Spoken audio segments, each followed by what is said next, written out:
Queridos padres, querida comunidade aqui de São José do Ipiranga e todos aqueles também que visitam, não é, essa linda comunidade nesses seus festejos, embora, como eu disse no início, no meio de uma experiência quaresmal tão intensa, tão bonita em preparação para a Páscoa, nós temos a figura deste grande, poderoso, depois de Maria no céu, tem um lugar, é o lugar de São José, mas que se esconde no meio desta grandeza, não quer ter luz, e assim ensina, de fato, também algo da sua majestade, algo que a igreja, através da voz de Maria, quando ela resgata um canto antigo, diz, olha, os humilhados serão exaltados, e também reconhecerão aqueles que fizeram a vontade de Deus como grandes homens, grandes mulheres, e não serão exaltados pelas construções, nem pelos governos, nem pelas economias, mas serão exaltados justamente pela simplicidade, pela entrega, pelo amor com que tiveram, sendo desafiados a viver o contrário, como todos nós somos, mas viver um amor com bastante intensidade. Hoje, de modo especial também, tendo como tema do dia, não é? Que São José, de fato, o consolo dos enfermos, nós nos colocamos também diante de Deus, com a intercessão de São José, com as nossas fragilidades.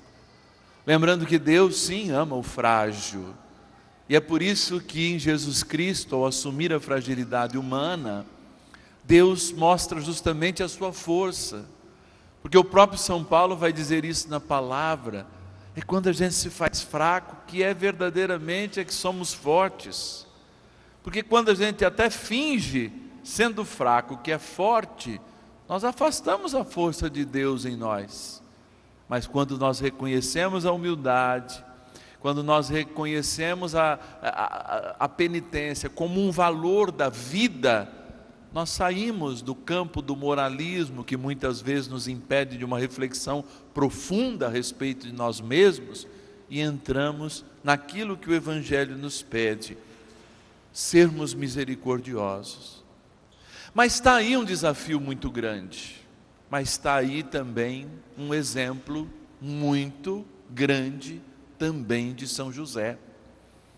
Nós não podemos ter distante que poucas vezes que São José aparece no início dos evangelhos, aparece com grandeza, aparece vivendo a palavra de Deus, sendo desafiado, porque quando nós falamos que as coisas acontecem para Deus para facilitar a nossa vida, isso é verdade, mas nós somos desafiados a hipertrofiar a nossa espiritualidade, ou seja, a crescer em espiritualidade, a crescer neste reino que olha sem julgar, mas que não deixa de se autoavaliar.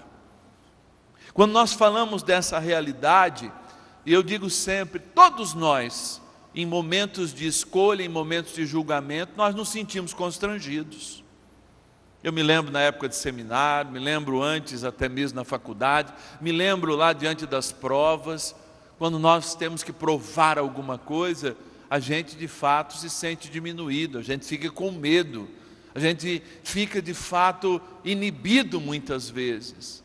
E é por isso que Deus nos hipertrofia nesses momentos de desafio, como para mostrar que é justamente naquele momento que Ele se faz presente, como o próprio José, que nós conhecemos tão bem, e que nós estamos falando de 2000 anos atrás, eu não canso de falar nisso, porque às vezes a gente situa uma gravidez fora do casamento, dentro daquilo que é hoje, dos valores de hoje. Não, nós estamos falando de algo impensável para a época, nós estamos falando de um direito, que quem se sentia adulterado, especialmente o homem, dava condições da mulher ser de fato lapidada, enterrada até o pescoço e apedrejada por todos que o passassem. Nós damos a condição, sim, de alguém viver numa experiência de um patriarcado violento como era aquela época, em que, sim, a comunidade judaica que lançou a mão desde as nobres juízas como Déboras e tantas outras mulheres, mas que vivia uma influência bastante negativa, especialmente da cultura greco-romana que havia invadido, nos últimos 300 anos aquela região e que tornava de fato o homem o centro, diferente da que mesmo até a Bíblia fala, e repito, do valor que tinha Ana, por exemplo, como profetisa lá no templo, tão valorizada na palavra de Deus, para mostrar que entre os judeus isso acontecia de modo diferente. Mas São José, ele é colocado fora do seu tempo, e é isso que eu queria refletir com vocês. A misericórdia, ela não é o fato, ela não está ligada ao fato, ela está ligada à eternidade, porque a misericórdia nos desliga do fato. A misericórdia faz com que o fato ganhe um selo que se chama justamente aprendizado, e é aí que nós podemos exercer e devemos ser misericordiosos. Por quê? Se a vida, e eu vou repetir isso, se a vida vai nos impor pecado, porque nós vamos continuar a sermos humanos, e se esses pecados forem encarados por nós como um desafio, para que justamente nossa mente, nosso coração e nossa atitude sejam mais cristãs, à medida em que eu sou desafiado, eu devo hipertrofiar, eu devo aumentar a minha espiritualidade, mas eu sou desafiado a sair do fato e a enxergar as coisas como elas são. Imaginem se Deus olhasse para nós a partir dos fatos da nossa vida, dos pecados que de fato são, por vezes e muitas vezes, factuais, tem um momento. Imaginem se Deus não nos conhecesse, e aí é que está, a palavra conhecimento é intimidade, e a intimidade é algo necessário para que o amor aconteça. Imaginem se Deus não nos conhecêssemos desde que éramos 2 células, e o nosso DNA já estava marcando a existência de uma pessoa, que somos cada um de nós. Imaginem Deus que conhece cada meandro da nossa existência, inclusive nossas escolhas, que muitas vezes não são pautadas de acordo com a sua vontade. Imaginem um Deus que fosse perverso, como nós de fato muitas vezes o criamos, que conhecendo os meandros, não perdoasse. Então, essa experiência de ser misericordioso é justamente não esquecer o fato, mas repito, pendurar no fato um selo que diz: você tem que aprender com ele. Assim é o pecado, mas olhar para a dignidade da vida como sendo maior, olhar para a filiação divina como sendo maior. Daí, nós não deixamos de olhar para o mundo e julgar o mundo, isso é impossível. O julgar o que é bom e o que é ruim já faz parte, inclusive ninguém gosta de aranha ou de cobra, a não ser quem trabalha lá com a biologia, porque são repulsas que a gente tem naturais. Ninguém gosta de altura, é uma repulsa natural para a preservação da vida. E a gente tem, desde que nós nascemos, o ímpeto de julgar para escolher e aprender o que é bom e aprender o que é mal. Contudo, condenar não, porque nós não conhecemos, e o que a gente não conhece, a gente não ama. E é por isso que quem conhece pode julgar, porque o julgar de quem conhece é: meu filho, sai dessa, você está perdendo, vai gerar morte, vai te afastar da graça de Deus, vai perder a saúde. Ninguém de nós, por exemplo, duvida hoje que ao fumar um cigarro, nós estamos colocando em risco nossas vidas.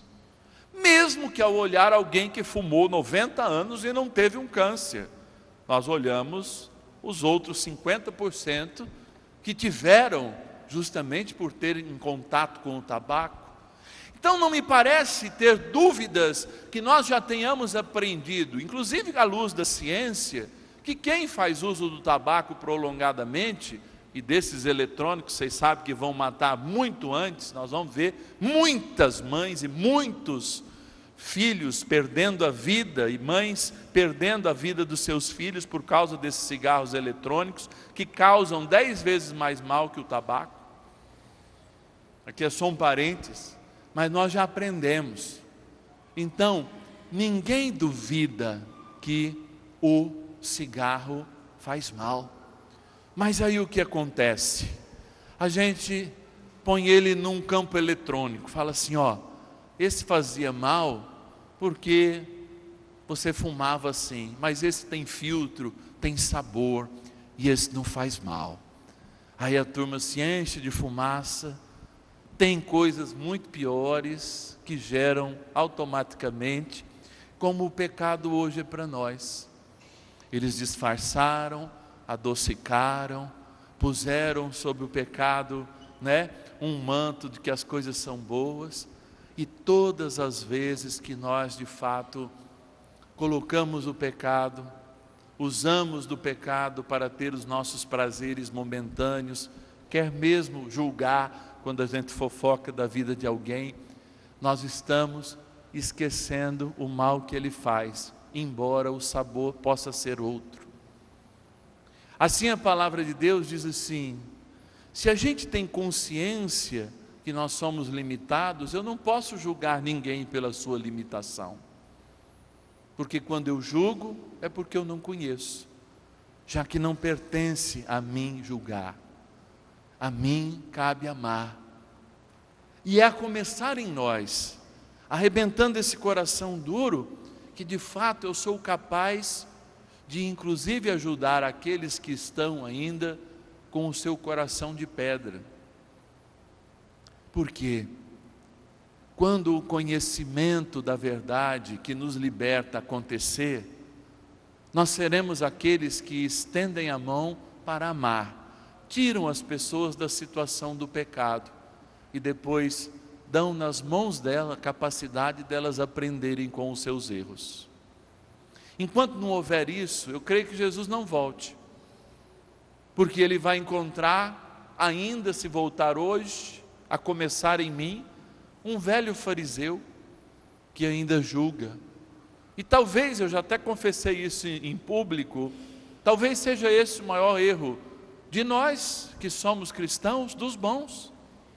Eu fui cristão e sou cristão desde que eu nasci, desde que eu fui batizado, fui criado dentro da igreja, fritando pastel, ora assando, ora lá na roça tinha, na época que eu morei, leilão de gado, ajudando, tudo ajudando, começando liturgia para missas para as crianças. Nunca fui às drogas, nunca fui no namoro, um namoro que não fosse santo, sempre vivi na santidade, mas eu descobri ao longo do tempo que o meu maior pecado, e era grave, era julgar as pessoas. Eu era bom, mas me tornava mal quando julgava os outros. E não pensem vocês que Jesus, ao falar com os fariseus daquela época, e essa mensagem também vai direta para eles não estavam falando de pessoas más. Os fariseus eram os líderes das comunidades, não é, Padre Gilmar? Eram homens, eram os catequistas, eram os coordenadores, eram quem ajudavam no cerimonial, eram inclusive aqueles que deixavam o templo bonito. Mas Jesus diz, olha, só tem uma coisa que vocês esqueceram, o principal, não julgar. Então nós hoje devemos aprender com José. José, ao receber a notícia que Maria de fato estava grávida, fora do seu relacionamento, tinha a oportunidade de já, antes do casamento, acusá-la de adultério. E ela seria condenada à morte por lapidação, enterrada até o pescoço. José preferiu o silêncio, não julgar, e deu o tempo de Deus, aquele maravilhoso tempo de uma noite bem dormida, não de uma noite sem sono e de insônia, mas de uma noite bem dormida em que Deus lhe revelou que o seu amor por completo estava no seio daquela mulher. E o valente guerreiro São José acorda sem medo dos desafios, inclusive dos seus parentes, inclusive de todos que iriam julgá-lo, e vai celebrar a vitória cada dia da sua vida na entrega amorosa à Imaculada e ao seu Filho e nosso Senhor Jesus Cristo. São José não é à toa que é comemorado dentro da Quaresma, e não é à toa que ele nos escolhe. Nós, dizem os místicos que são os santos que nos escolhem a nós, julgadores, para sermos mais misericordiosos, como nos pede a palavra de Deus. Aqueles que têm mais dificuldade e dureza no coração, para serem mais piedosos, portanto mais perdoadores, e sigam com isso, mais e cada vez mais, a palavra do seu Filho e nosso Senhor Jesus Cristo. Louvado seja nosso Senhor Jesus Cristo.